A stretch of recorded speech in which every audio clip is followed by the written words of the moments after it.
We're happy to have you all here tonight. My name is Tai.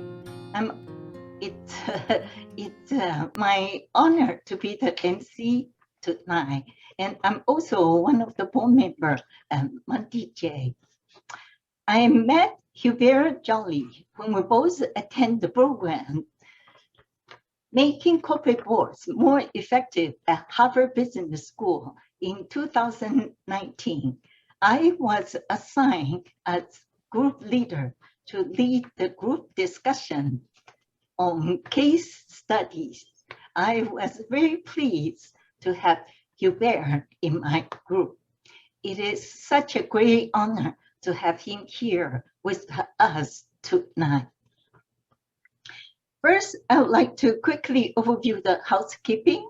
First, please type in your question in the chat box. I will come back and facilitate your question with a speaker in the Q&A section.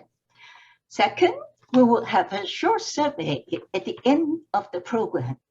Your feedback is very important for us to continue to provide better events in the future. Today's event is brought to you by Monte Jade Science and Technology, founded in 1989 by Chinese American professionals based in Silicon Valley.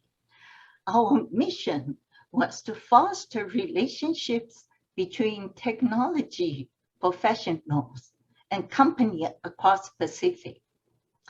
Through educational programs such as this one and our executive mentorship program, we hope to provide the resources necessary for our community to prosper.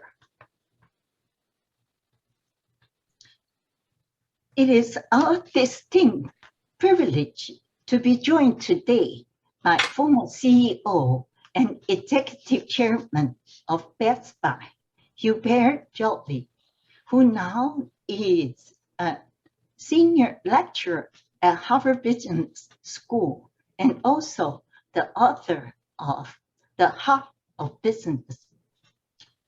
During his time at Best Buy, he and his team built the company into one of the nation's favorite employers, leading with purpose and humanity, led to the birth of the new foundation of capitalism. The journey of Best Buy turnaround also transformed him. At the peak of his career, he decided to step down as CEO and as the executive chairman in 2020. His purpose in life now is to make positive influence on people around him and in the world. He has been recognized as one of the top 100 CEOs in the world by Harvard Business Review and as one of the top 30 CEOs in the world by Barron, and also one of the top 10 CEOs in the US by Glassdoor. For today's event, we are delighted to have Chairman of Monte Jade, Dr. Peter Hsieh, hosting the interview. Dr. Hsieh is the general partner of Acorn Pacific Ventures and has been in the venture business since 1997. He is one of the few VCs with over 10 years of direct experience in Silicon Valley and another 10 years of the same in Greater China. Ventures sponsored by Peter range from high-tech to traditional industries, have created value of over $8 billion. With that, I would like to transfer the microphone over to Peter. Thank you, Annie. Hubert, hello, everyone. It is my pleasure and honor to be able to host this interview. Hubert, I'm going to call you by a French pronunciation first, but later on, I'm going to try to do it in Hubert. Comment allez-vous, Hubert? Ça va très bien, and I'd be very happy to conduct the session in French. I look forward to our conversation, Peter. Très bien. Okay. Yeah, the book's title is about the heart of business, and I believe it or not, I spent after it published, when it was came out in May, I immediately had it on my Kindle version because I was overseas traveling in Asia, and just couldn't put the book down and immediately finished the book. So it was very inspirational. I think to a lot of people, either earlier in their career or multinational CEOs, a lot of cases, you can see lots of companies manage things by numbers or KPIs or so on and so forth. However, your approach to turning around Best Buy, my gut feel is it came from your background from McKinsey, which manages people. And also you guys were the cream of the crop to be able to do that. And when I was still at school, when I was 29 years old, you were already a partner at McKinsey. Isn't that wonderful? So migrating from McKinsey to Carlson Company, which is in the hospitality industry, to Best Buy, it seems that there is an underlying principle that you migrate your own career and also you drive your business. Can you share a little bit about that with us? Thank you. Yeah, thank you, Peter, and everyone. I look forward to the conversation. When you look at my career, Peter, it's a bit. There was no plan, right? Going from one industry to the next, but the principles that I use when I was leading companies, and I've had the experience of turning around and transforming companies in a variety of sectors. I think these principles is what has guided me, and that's something I learned from a client when I was at McKinsey about 30 years ago. He told me, Hubert, the purpose of a company is not to make money. That was 30 years ago. He said, in business, you have three imperatives. Of course, the people imperative, you need to have a good team, properly equipped and motivated and deployed. You have a business imperative, which is you need to have good products or services and happy customers. And then, of course, you have a financial imperative. You need to make money for your shareholders, otherwise you're not going to be able to survive. But it's one leading to the other. So it's excellence on people leading to excellence on business, which leads to excellence on finance. And so his point of view was treat profit as an outcome.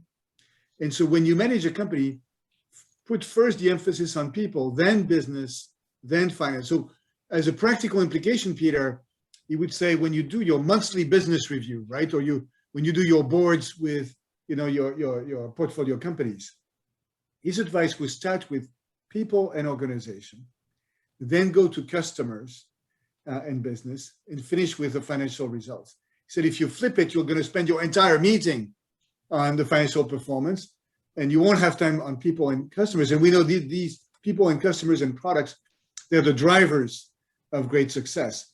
Now, these principles, I think, are universal. If you think about a tech company like Amazon or Google or Facebook, it's people that create the technology, right? So I think it's a universal idea. And I think it also applies not just in the good times, but also in the challenging times. And so at Best Buy, back in 2012, everybody thought we were going to die, right? And the key advice I was getting, Peter, was cut, close stores, and reduce headcount. And our approach was different because, by the way, all of the stores were making money. So why would you close stores? And people were not the problem. They were part of the solution. So our approach to turnaround was very human-centric, starting with listening to the frontliners. I spent, as you read in the book, right? I spent my first week on the job in a store in St. Cloud, Minnesota, just a couple of hours north of Minneapolis, listening to the frontliners. They had all of the answers. It was also start with people because I wanted to make sure that I had the right team at the top. I'm a bit of a Maoist, if you will. So I believe fish rot from the head. And so you have sometimes to replace the top. And it was very human-centric because our approach was, first to grow revenue, and then as relates to cost, that's another thing that I learned from a client. If you're going to go after cost, which we had to do, first go after non-salary expenses, which is all of the elements of the cost structure that have nothing to do with people. So as an example, at Best Buy, we sell a lot of TVs, right? Most of them manufactured in Greater China.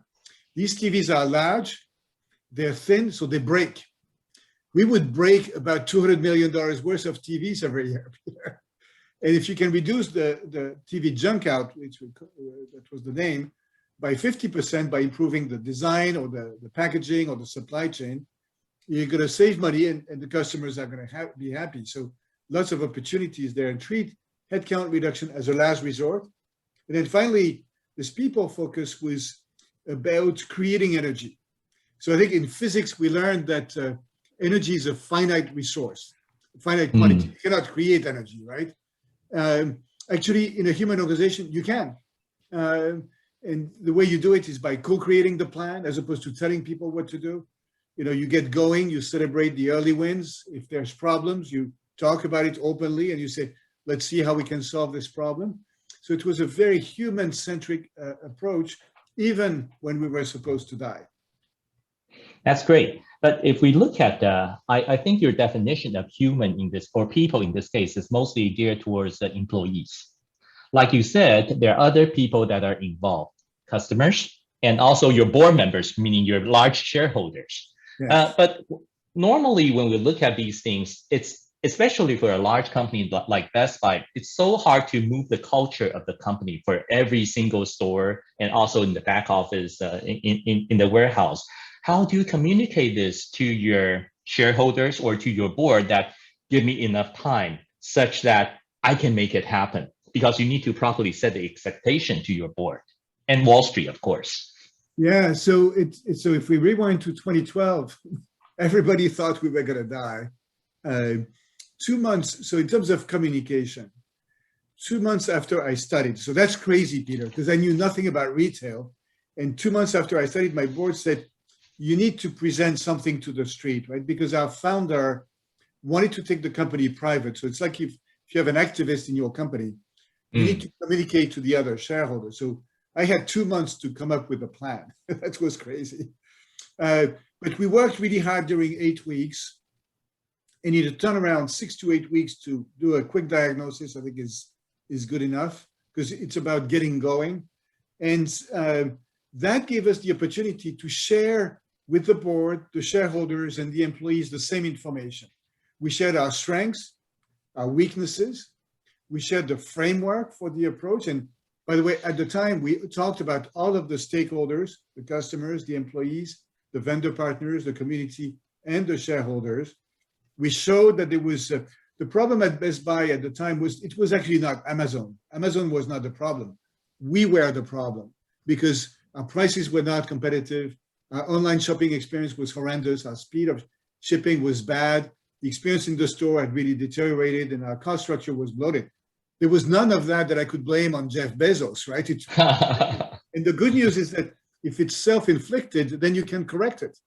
So what we communicated to the street was that we had lots of assets, lots of capabilities, many opportunities to fix what was broken, and that this gave us enough opportunities to turn around the company. Now, we gave them some long-term goals in terms of growth and margin and our return on invested capital, but we didn't give them a time frame. And what I told them is like, what we're going to do is we're going to improve quarter after quarter. And in a turnaround, that's really critical because it's really hard to know how quickly you're going to be able to improve. However, what you can focus on is immediate improvement. And so the goal was every month, we had to be better than the previous months or better than the same months last year. So you put the organization under tension and then you fix what was broken. And so we had goals in terms of the employees, in terms of the customers, in terms of the quality of service, and in terms of the top line. We simplified things. Sometimes, people make it way too complicated. I had a store general manager in St. Cloud who told me, Hubert, you guys are giving us 41 key performance indicators. How do you want me to manage 41? I mean, it's way too, do me a big favor, give me up to 5 things that you really want me to focus on, and I'll do it for you. And so I gave him 2 things. I said, okay, we only have 2 problems. 1, our revenue is going down. 2, our margins are going down. It's only 2 problems, right? So let's focus on addressing these 2 things. And so we greatly simplified. And with the shareholders, we told them every quarter, this is what we've done. This is where we are. This is the next set of opportunities. And you keep people on the journey. And so in a sense, sometimes people try to oppose short-term and long-term. I think you have to. So one of the things I've learned is it's a client of mine who once told me 98%, he was very precise, of the questions that I ask as either or are better answered as and. So for example, should you focus on the short term or the long term? Both. Should you focus on the employees or the customers or the shareholders? All of the above, right? So that makes life much simpler. And so in order to be able to perform long term, we had to improve in the short term. And now, of course, we would never do things that'd be crazy from a long-term perspective. So that communication was about fixing what was broken. Later on, when we moved to the second phase, so first phase was Renew Blue, second phase was Building the New Blue. So Building the New Blue was much more about what kind of company do we want to become? What's going to be our purpose, right? And what are some ambitious goals? So it was more about communicating about dreams and possibilities, whereas the first phase was about communicating what was broken and how we could fix it. So you had to adjust to what the time. Got it. That's great. That's great. I'm going to change the topic down to the second set of questions, which is related to the business where you were at. For example, hotel chain business and retail business. These were both businesses whose gross margin were quite slim. They're in the 20th. Some of them are even lower than that. And but focusing on people and also managing this low gross margin business, where a lot of times we say devil is in the details, is in all the numbers, right? How do you balance that? Is it similar to what you just said previously? Find the easier ones that are not related to your employee and do that, and then gradually change, making sure the expense part is getting better while also offering value-added service such as Magnolia, these home theater or other kitchen-related stuff. Yeah, the big and the small. So, by talking about gross profit margin, you're talking about financials. Yes. In the first phase, it was about, from a financial standpoint, increasing revenue and reducing cost so that we could invest in the business and improve our margin. So that was that. In the second phase, when we wanted to accelerate our growth, when we defined our strategy, we didn't start with financials. Still with people. We started with purpose, actually. Purpose. Yes. At some point, we said, all right, we were working on our strategy. So in a turnaround, at least in the Best Buy turnaround, we didn't start with strategy. We started with fixing what was broken. But then after 3 years, we said, all right, let's define our strategy. What do we want to look like when we grow? So we did a lot of market research, segmentation, targeting, positioning, everything I'm teaching now at Harvard Business School to the MBA students. You guys are all very familiar with that. But then we slow down at one point and say, what's going to be our purpose? What's our why? And now many companies focus on that. The way it came about, it's good to actually slow down and talk a little bit about it. Of course, we had heard about Simon Sinek and have a whole philosophy about purpose, but there was a turning point, Peter, which was a dinner of our executive team. Every quarter, we would get together as an executive team to work on our plans, our progress, our organization, our people, and what have you. And one time, I asked everybody to come to the meeting with a picture of themselves when they were little. And over dinner, we spent the evening sharing with each other our life story and what was important to us in life, what drives us, how we want to be remembered, what we want our legacy to be, right? The meaning of our life. Sure. This was transformative. And I would actually ask everyone to consider doing this with their team. Because what we discovered is two things. One, the people around the table, the members of my executive team, this is the CFO, the CHRO, the CMO, you name it, they're actually human beings. They're not just a function. Second, the second thing we discovered is that with one or two exceptions, our goals in life, our vision of life, the meaning of our lives was quite aligned, which was in general, do something good in the world for other people, the golden rule. And so that led us to reflect and said, look, we're the management team, the leadership team of Best Buy. Why don't we use Best Buy as our platform to do something good in the world? And we said, Best Buy is not a money-making machine. We're actually not a retailer. Here's the scoop. And after some more work, we defined our purpose as enrich lives through technology by addressing key human needs. Very exciting, because it's quite inspiring, right? Because it means I get to help other people. Also, it vastly expands our addressable market. So as an example, that led us to get into the health space, helping aging seniors, think about my aging parents, live in their home independently longer by putting sensors under their bed, under their sofa, in the kitchen, in the bathroom, fall detection. Sure. And with AI and remote monitoring and care centers, we can detect if something bad is going to happen or is happening and trigger an intervention. We would never have thought about this if we had thought about ourselves as a retailer, right? Because the service is actually sold to insurance companies. But of course, it leverages our infrastructure, it leverages our Geek Squad and whatnot. And of course, that's a huge market. Similarly, with good margins, by the way. Similarly, we introduced, and that's something that hopefully everybody can take advantage of, a new service in line with that purpose. It's called the in-home advisors. So if your need is too complex, like you're redoing your family room, right? Dealing with it online or in the store, that's complicated, right? So it's hard to explain and get the full solution. So we'll send someone to your house for free, highly qualified, really one of our finest experts. You'll have the conversation. You'll tell us what you want to accomplish. What's your dream family room?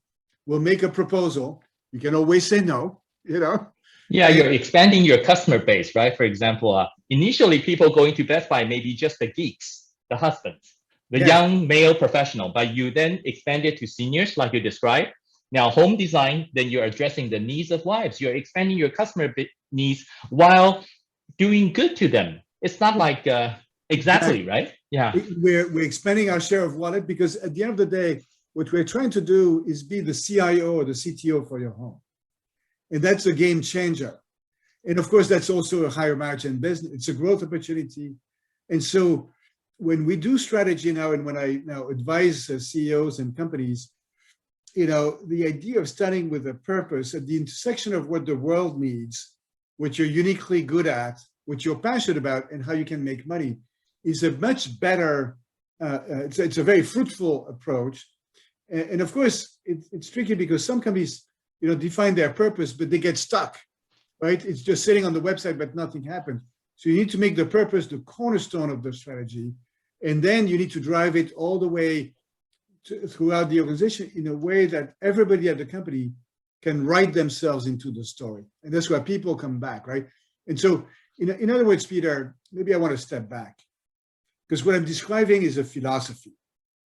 Right. You're not saying you're doing a market research, hiring a professional team to do that for you. You are talking about something very philosophical. Exactly, and profound. And if we step back, I think the world has been dominated over the last 50 years by Milton Friedman, right? Shareholder primacy. And, I could say Bob McNamara, the inventor of scientific top-down management, the former Secretary of Defense. And these ideas of, focusing on profits and top-down management, they don't work.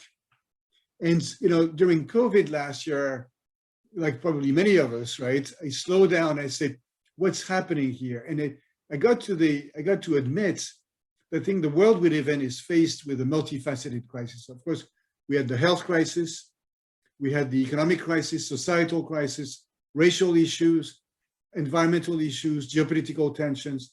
So whatever we're doing is not working, and the definition of madness is doing the same thing and hoping for a different outcome. And what I'm describing, of course, I'm providing a lot of details in the book, The Heart of Business, is the idea that at the heart of business is the idea of pursuing a noble purpose, putting people at the center, creating an environment where everybody can blossom, embracing all stakeholders at the same time, and treating profit as an outcome. So it's an idea that many people, an increasing number of people, are embracing.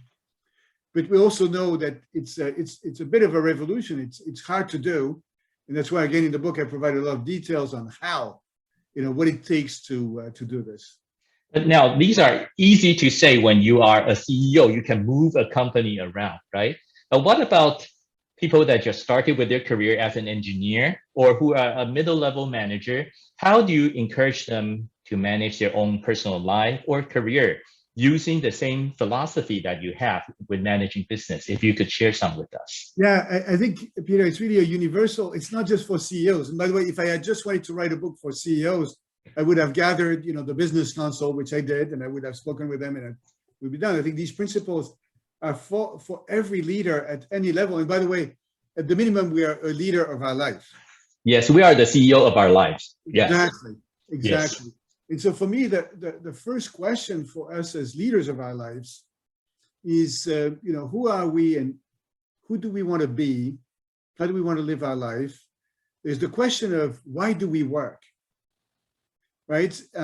Work has got a mixed reputation. So, in the monotheist phase, work is a bit of a curse and a punishment because some dude sinned in paradise, right? So that's not a good thing. In French, you're fluent in French. I know this, Peter. The word work is travail, which comes from Latin tripalium, which is an instrument of torture, So work also can be seen as something you do so that you can do something else that's more fun. Like, if you're in Minneapolis watching the Vikings beat the Green Bay Packers, that's really cool. There's a different view of work, which is that work is part of our fulfillment as human beings. It's part of our search for meaning. The Lebanese poet Khalil Gibran said in a poem, "Work is love made visible." Even when you are, for example, cleaning a toilet or flipping a burger, you can still find purposes there.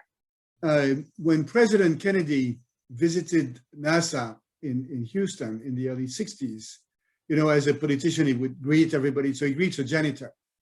And so he asked the janitor, "So what are you doing?" Expecting the janitor to say, "I'm cleaning, can't you see I'm cleaning, No, the janitor said, "I'm helping put a man on the moon." And I think that, and we have to celebrate that China has just sent 3 astronauts, I think, Sure. in the last few days. So I think magic happens when we can connect what drives us, our dream as individual, with our work and with the purpose of the company. And I think what's revolutionary in the philosophy I'm describing is that I see, what is a company? Sometimes people can see it, well, it's a way to make money. Yes, of course, we need to make money so that we can feed our families and our children to college. But I see a company also as a human organization made of individuals working together in pursuit of a goal. And that goal, I don't think it's to make money. It's an imperative to make money. My view of the goal of the company, in line with the question of why do we work, is to create something good in the world. I can see business as a force for good, business being more than for profit. And I think the employees in our companies today are demanding that. Customers are demanding that.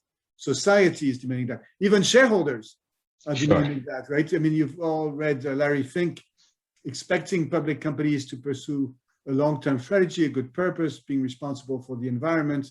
Even in private equity, the LPs are putting pressure on the private equity, said, no, you need to do this. And when I speak with Henry Kravis, for example, he knows that this is about being a good citizen in the world. So back to your question, I think for us, for all of us young leaders, I'm still very young, right? You're young too. Sure. My children, it's about, being clear about how we want to live our life, connecting with a company where we're aligned with the values, and then managing our career.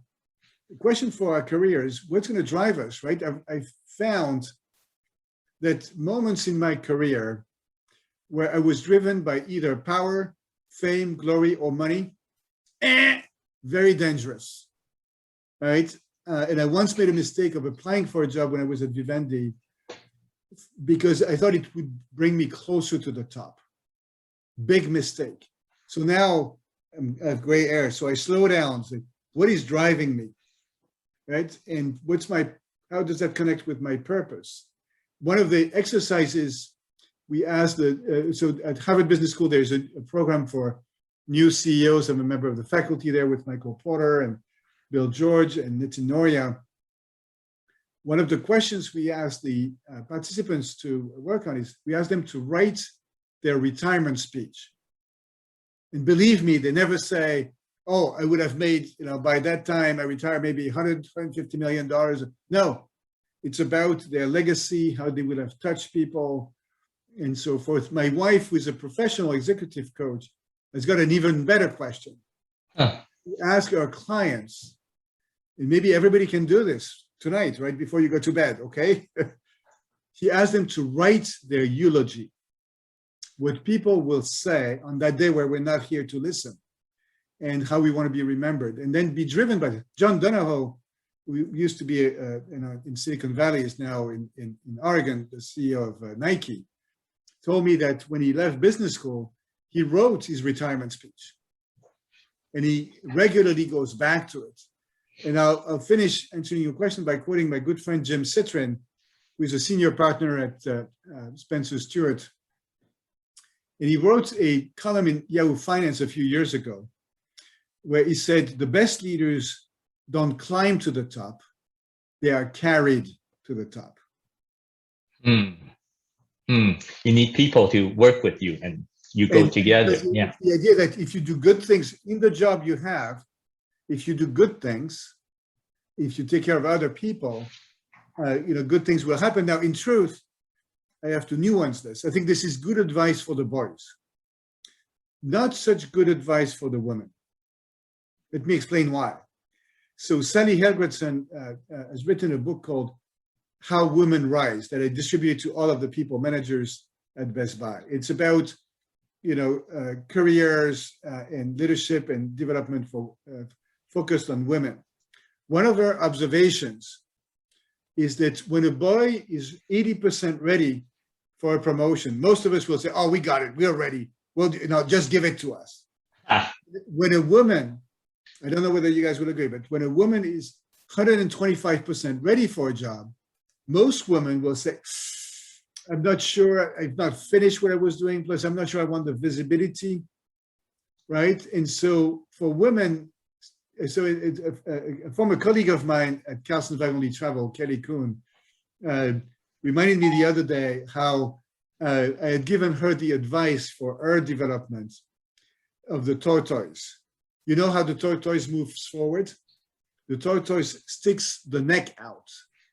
And so for women, not hesitate to be a bit more ambitious and sticking their neck out so that, they can progress. And the advice for anybody managing women and men is to do a bit of an adjustment in the apparent, declared readiness and sure. time on the scale. Yeah. That's very interesting. I believe I can be a very good client of your wife's because usually how I reflect on myself is the large decisions I have to make in my life are always at the instant when I close my eyes, would I regret having done that or would I have felt proud doing that? So these are a lot of the guidelines, meaning living with a purpose, right? Yes. And but I remember running very short on time in our different stages of our lives. Say, for example, when I was 30 years old, I got my PhD when I was 29. So I started my career when I was 29.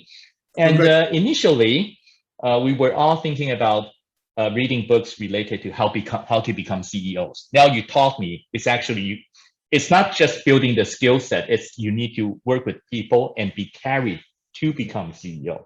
But later on in life, you started reading a lot of books. Now that you have some money, you started reading books related to investment. And then later on, recently, I have discovered I'm reading books related to how to make myself healthier, both mentally and physically. In these different stages of life, do you still use that same purpose to look at things? Yeah, I think that our purpose in life can be constant. And I'll tell you how I got to my purpose, Peter. 20 years ago, I was in my early 40s, right? Now you're telling me how young you are. 61, right? In many ways, to quote David Brooks, I was at the top of my first mountain. I'd been a partner at McKinsey. I was on the executive team of Vivendi Universal, so I was quite successful, right?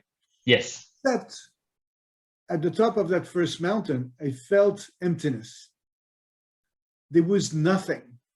Yes, there was interesting business problems to solve, but I was not finding meaning. And so call it my midlife crisis, right? Sure. And so I actually took the time. I was fortunate. There's many ways to do this, right? But for me, it was doing the spiritual exercises of Ignatius of Loyola, the founder of the Jesuits. And usually you do this full time in 4 weeks, but as I was an executive, I did it over a 2-year period of time. And it's a way to reflect on your life, the moments in your life when you felt energy, when you felt good, maybe if you're religious, the presence of God in your life, sure.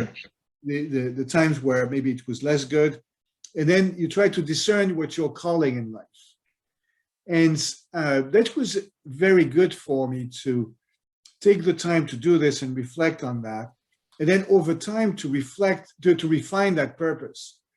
And so, when I became the CEO of Best Buy, I actually wrote an article in the local newspaper in Minneapolis, the Star Tribune, saying, I am not the CEO of Best Buy. I have that job, but that doesn't define me. And when I will not have that job anymore, I still be me. And so my purpose, which is to try to make a positive difference on people around me, and then use the platform I have to try to make a positive difference in the world, can remain constant. Now, of course, today it has changed in terms of its specifics. My mission today is to add my voice and my energy to what I think is a necessary and urgent refoundation of business around purpose and humanity. And that's why I wrote the book. That's why I'm teaching at Harvard. That's why I'm coaching CEOs and so forth. But that purpose, in a sense, has not changed. It doesn't change. You just continuously refine it. Yes, and apply it based on the circumstances. Wow, how beautiful. My last set of questions to you, Hubert, is related to what we're facing here today, right? COVID. What were you thinking in the beginning, in the middle? Now we're not over yet. For example, my parents and my brother, they live in Canada. I still cannot travel over there to see them. What do you think? What was your initial thought in the middle? And now that we have all been vaccinated, do you see a light at the end of the tunnel? And maybe you can share with us some of your experience and wisdom here. Yeah, I will highlight 2 things. We could spend 2 hours. Sure. And I love that one of these days. First, when COVID happened, I was in denial. I said, what is this? What's happening here? But then, like many others, I think from a leadership standpoint, when COVID happened, I think that I saw a lot of CEOs do this. Slow down and reflect. This is a leadership moment. How will I want to be remembered when the pandemic is over? What are going to be the key principles that will guide my actions? Is it going to be about hitting the numbers? At Best Buy, it was about the safety, of course, of the employees and the customers. It was about delaying for as long as humanly possible any furloughing of employees until the government programs came into place. And Sure. it was about making sure we would come out stronger. Yeah. In the meantime, taking care of the customers, because of course, all of us needed better Wi-Fi, better cameras, better speakers, and so forth. The other thing is, so the idea, when you have a lockdown, if you cannot go outside, leadership is about going inside, right? Leadership is from the inside out. And then it's about these are difficult times for everybody, including leaders.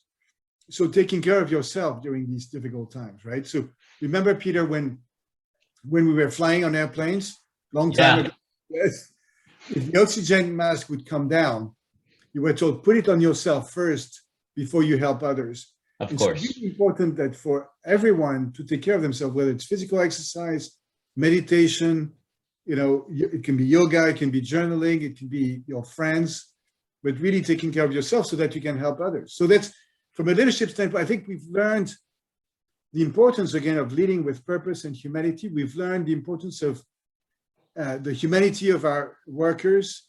We've learned about the importance of leading with all of our body parts, not just our brain, but also our heart, our soul, our guts, our ears, our eyes.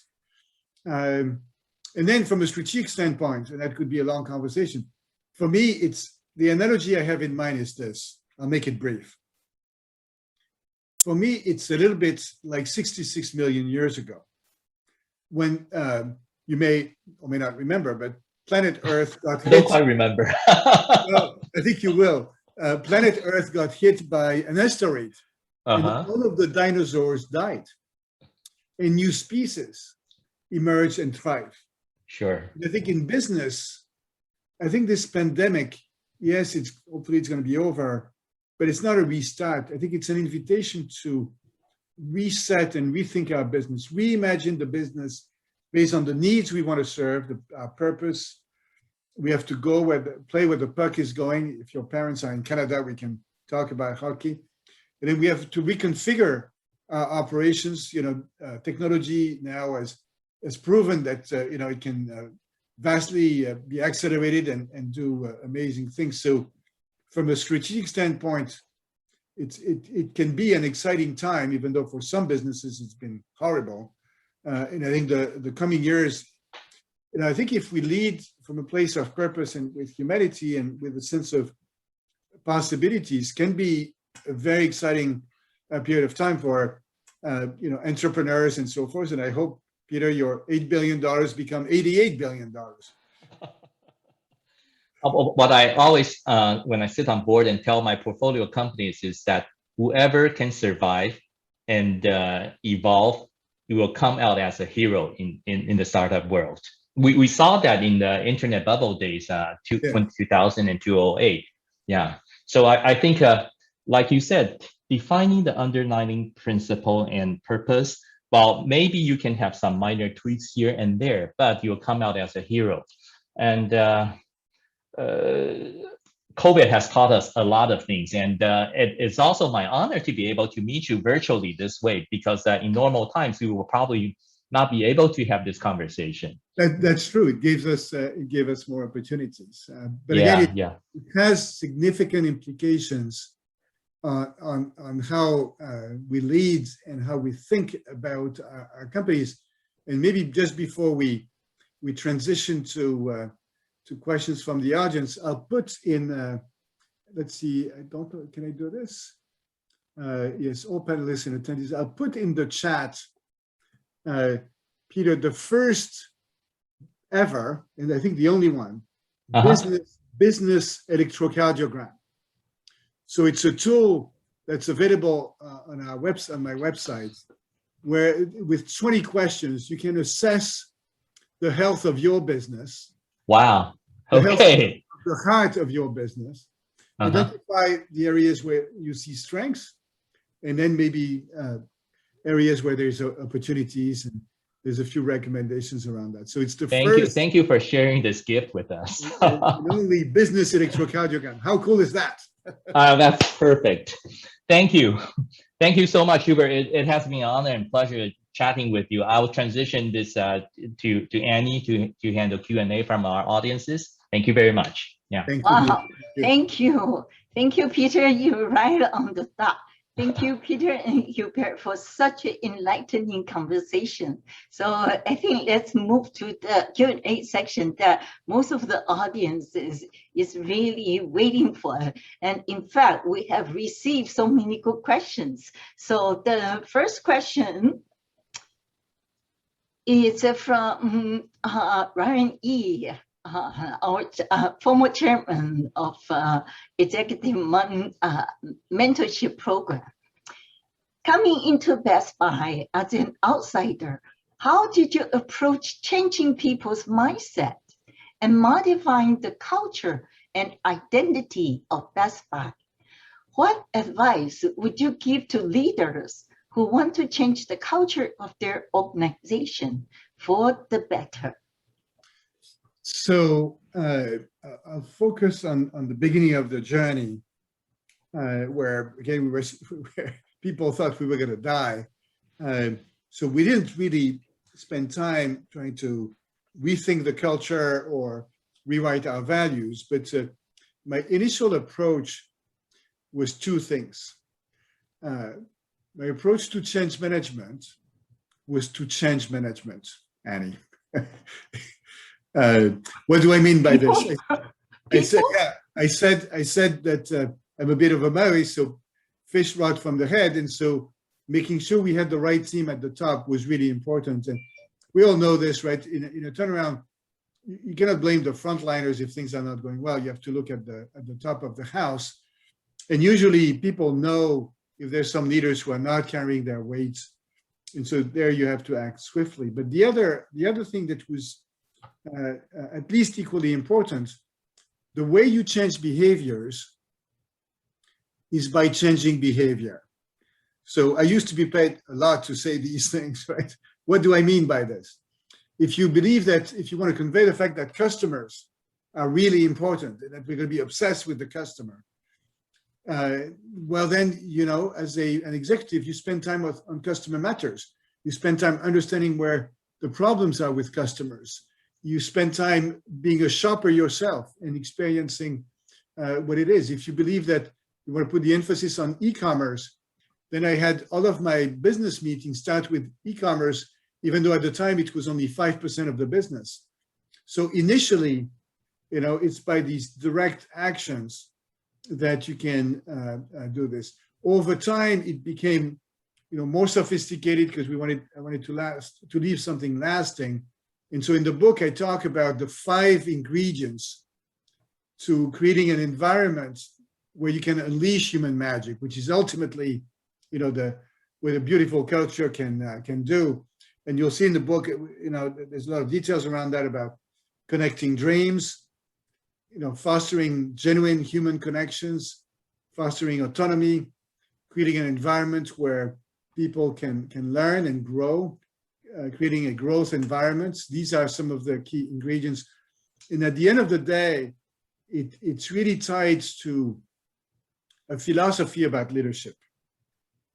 And, you know, the old philosophy of leadership last century is a philosophy where the leader is some kind of superhero, smartest person in the room, has got all of the answers, and is driven by power, fame, glory, and money. We know a few of these, right? It's last century. I think nobody wants to follow a leader like this today. And so the model of leadership for me today is about somebody who's, I call it purposeful leadership, right? Somebody who is clear about their purpose, is curious about the purpose of people around them, like I described with my executive team dinner, and is able to make the connection between individual purpose, the work, and the company's purpose. It's also somebody who they're clear about their role as a leader. It's not to be the smartest person in the room, it's to create the environment where you can unleash human magic. That's their role. It's a very different mindset. They're also clear about who they serve. I told all of the officers, Annie, at Best Buy, if you're here to serve yourself or your boss or me as the CEO of the company, it's okay. I don't have a problem with that, except you cannot work here. We're going to promote you to being a Best Buy customer. We're going to take care of you as a Best Buy customer.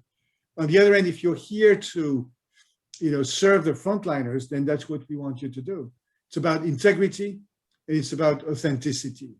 And that's how I think you can create the right human environment where, great things can happen. Wow. Thank you for such an inspiring sharing and some advice. I think next one, a very good question too. Could we describe Best Buy a people-centric and technology-enhanced service company? And wondering if you may share, how do you enroll the suppliers, vendors into Best Buy's belief? Yes, so that was a huge part of our journey, right? So when we started on the turnaround journey, one of the decisions we made was we're going to be price competitive. We're going to have the same prices as Amazon, and we're going to match Amazon prices. And we're going to, of course, improve the service and so forth. Now, the investors, and he told me, that's nice, Hubert, but you're still going to die, right? Because your cost structure is always going to be higher than Walmart or Amazon. But of course, we didn't die. So the reason why we didn't die is we had some unique advantages around the fact that our customers are, as Peter was saying, maybe they're more leading edge adopters, and they like higher end products, so there's more margin there. Also, we have a better basket because we have the store, so it's easier to sell the complete solution. But then the key thing was this partnership with our vendors. And in this approach, we could have gone to Apple and Samsung and Sony and tried to squeeze more margin from them. That's not what we did. We partnered with them because I had this intuition that the tech companies, the world's foremost tech companies, they spend billions of dollars on R&D. They need a place where they can showcase the fruit of these investments. And, the shelves at Walmart or the website at Amazon, that's not going to do it, right? Because let's take a TV. Picture quality is a very important buying factor for a TV, of course. The only place in the world where you can see the picture quality of a TV is in the real world, is in a store, right? And so really critical for these vendors to have this place where to showcase. Now, some vendors like Apple and Microsoft and Sony had started to open stores, but that's complicated to operate your own stores, right? Not everybody can do that as well as Apple. And so I had this situation that we could partner with the vendors and enable them to have stores within our stores. And of course, if you visit a Best Buy store today, you'll see an Apple store, a Samsung store, Microsoft, Sony, Amazon, Google, AT&T, Verizon in our store. And the first one was with Samsung in December of 2012. J.K. Shin, the CEO of Samsung Electronics, flew to Minneapolis and we had dinner. And over dinner, we did a deal that in a matter of months, you would have 1,000 Samsung stores within our stores, which was good for the customer because they could see all of the products, good for the vendors because they could showcase their products. And it was good for us because, of course, they helped us financially. So I think other than the pandemic, the COVID pandemic, there's another pandemic in the world, which is the idea of zero-sum games. The only way for this webinar to go well, Annie, is if you do well and I lose. No, of course, we have to collaborate. And so with our vendors, we really partnered with them and we shared with them our purpose. And then we co-developed. One of the things that people don't know is that Best Buy works with certain vendors, not Apple. Apple does it on their own, but companies like Samsung or LG or Sony or Microsoft or Lenovo and so forth on the future generation products. And then on the overall customer experience. And so if we align our purpose and tell our vendors, let's work together, then that can create an outcome. And I think for me, see, in the old days, the role of leaders, the role of CEOs was all about maximizing shareholder value. It was all about the four walls of the business. For me, the role of CEOs and leadership has changed dramatically. The mission has changed because now it's all about being a force for good in the world. And the scope has changed. It's about integrating all of the stakeholders in support of that purpose in a way that's win-win-win. And that's true for the employees, the customers, the vendors, but also the community. Best Buy is based in Minneapolis following the murder of George Floyd. If the city's on fire, cannot open your stores, cannot run the business. If the planet is on fire, cannot run the business. And so as a business, we have to feel co-responsible for the relationship with all of our stakeholders so that everybody can benefit. That's the philosophy I think I propose, and that again, many people are embracing now. And of course, many of us are on the journey of how to get this done. Wow, what a wonderful and smart win-win concept. Yes. Okay, I think the next one will be our final question. Okay, because we're under the time constraint. But this is another good question. What do you think about the discussion of the prediction of the Great Resignation of estimated 25% of employees going to resign and shift jobs since they were staying put during pandemic, rethinking priorities during COVID? I think that this is such a profound point. Employees have a choice. They can decide where they're going to work. And certainly following COVID, many of us have rethought priorities in our lives. And I think it's a great imperative for companies to think through, what is their employee value proposition? We talk about the customer value proposition. And by the way, I see a question in the chat also about, is it customers first or employee first? I think it's a bit of a chicken and egg problem, right? With our founder, Dick Schultz, I always had the debate, right? And we never could conclude, right? Because you could start with the customers or could start with the employees. I think it's the interaction at the end of the day that's important. It's really hard to decide. But in the same way, we need a value proposition for customers. We need a value proposition for our employees.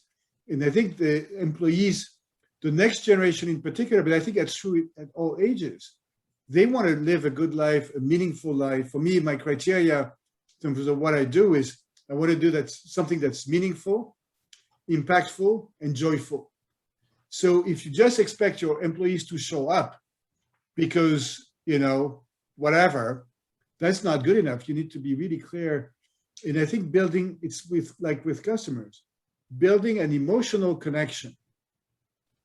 One of the things that struck me, Annie, is that when I was asking, Best Buy employees, why do they work at Best Buy? What drives them? Many times the answer was Best Buy is like their family, right? It's a strong emotional connection. And so we can never, in a human relationship, we can never assume that, people have to come.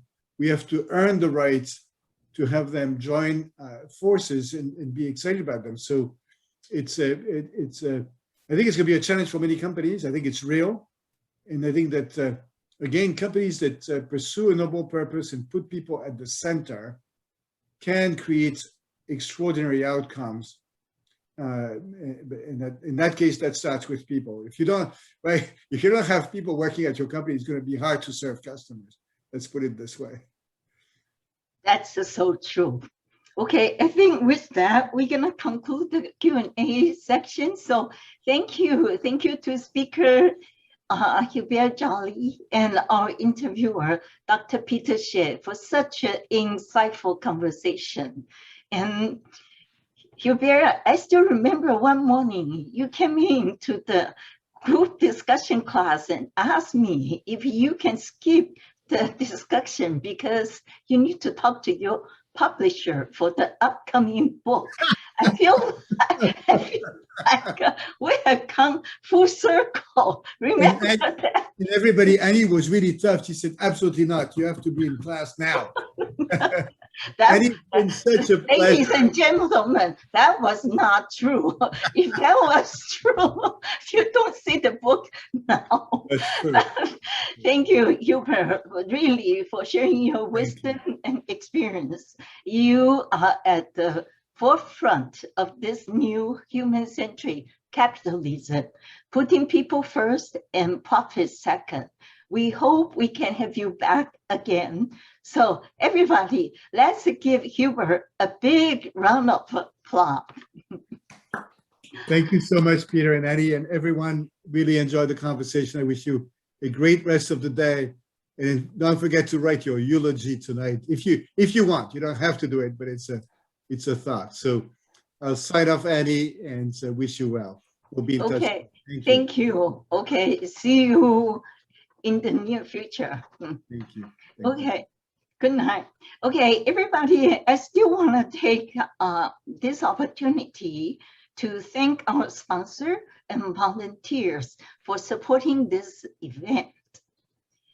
Lastly, I want to thank our guests and all the good questions that you submit.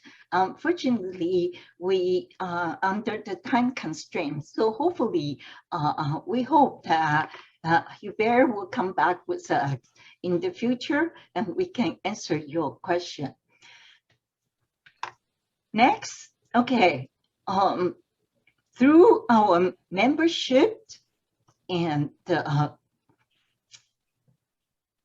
people's effort, okay, we hope to support the next generation of leaders by allowing rising professionals to connect with experienced leaders. We are now taking application for the upcoming program year. So please go to montej.org/mentorship to learn more. And the link will also be in the chat. Finally, please keep an eye on your email. We will be sending an email to raffle winners with instructions how you can get your copy of The Heart of Business. So lastly, but not least, let's do a short survey.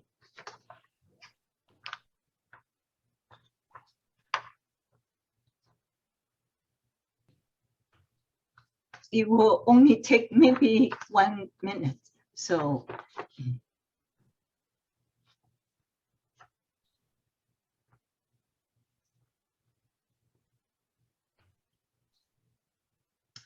first question, I enjoyed today's event.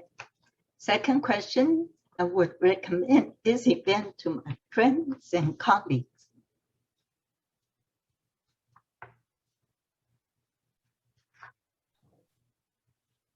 Okay, is there a third question?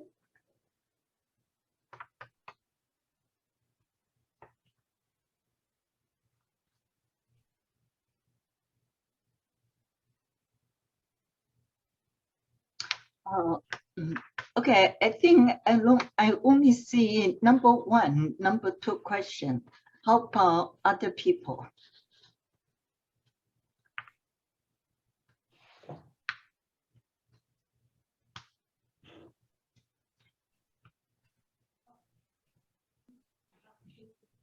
Okay, great. Okay, so I think we are good for now. Thank you again for all the attendees and your good question. We will continue our best to provide better program in the future. Thank you again for coming. Good night.